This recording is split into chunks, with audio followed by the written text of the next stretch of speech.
So we got a question, really good question. The question I still have as to why. Yeah, I think you got a really man because so someone asked a question about Rick Steamboat Mm-hmm. being at the 1986 Cotton Bowl show. 1986 Yes. Cotton Bowl show, Yes. um, which I a long time ago you were saying that you remember Rick Steamboat being at that show and he Yes. wrestled a guy named the Zulu, Yes. Ron Hope, very nice guy. and if I could be wrong, but even on the stuff that's on the WWE network, Mm-hmm. that batch is edited out. Like if you go Yes. to Cotton Bowl '86, And it wasn't even really advertised. It was like we announced him like within a week of the show. so And we yeah, were hurting at that time too. yeah. The question, the who, the question Mm-hmm. they got asked was, why didn't World Class publicize that more? I know Of Ricky course not. Steamboat wasn't, obviously what He he was would. a huge name though. Yeah, but I'm saying like at that time, he wasn't what he would be like 2-3 years from then. But still, it was Ricky Steamboat. He was. Yeah, so the question is, why didn't World Class take advantage of that? Why wasn't that better known? And yeah, that's a great question because it's like, how do you drop the ball? How do you bring Ricky Steamboat? Who in my estimation is the greatest babyface that has ever been in our business. Yeah, I mean, you talk about Von Erichs, yeah. Sting, other great baby faces. When I think of great baby faces of our, Uncle Mark was a great baby face in his day, but I think that the greatest baby face that most modern fans know as a baby face is Rick Steamboat. Now, this is an odd why they didn't publicize him or build it up anymore. George Scott was the booker here at the time. Mm-hmm. He's the guy that wanted to make Bret Hart the Cowboy. Yes, right? but George, that was later on in his career. George had built the Carolinas with Ricky Flair, Ricky Steamboat, Blackjack Mulligan, Johnny Valentine, Johnny Weaver, Wahoo McDaniel, Uncle Donald, under the name of the Superstore at that time. So you would think if he was going to bring Ricky Steamboat in, they'd at least publicize it. And this is at a time, 1986, where we're down, we're hurting. Kerry's gone. Yeah.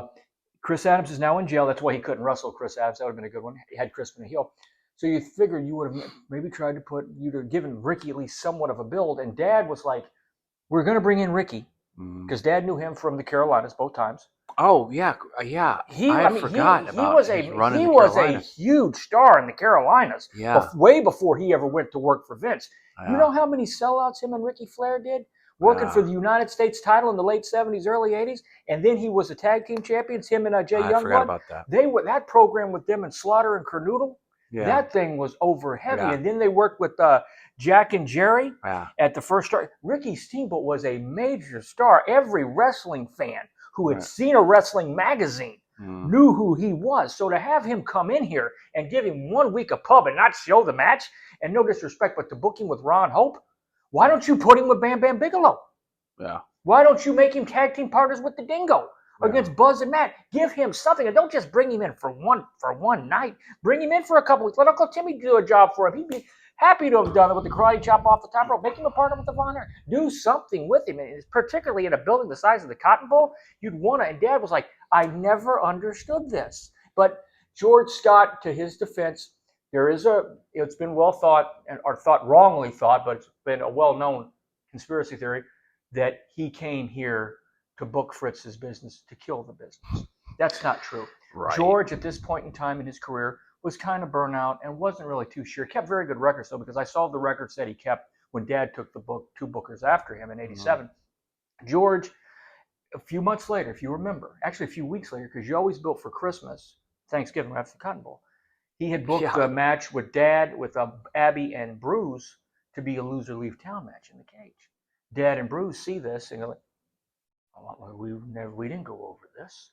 And then Dad went to George, Dad and Bruce, George, what is this? Are you giving us our notice? They're like, oh, I just had to get something. So, panic booking in a lot of ways. George was a great booker at that time. By that time, he was kind of burnt out, but he would go on to get the job in New York. I mean, he got the job in New York before that, came here, and then after that, got the job in Atlanta right before they right after they axed Dusty. But remember, who did George Scott put the belt on? Rick Steamboat. Exactly.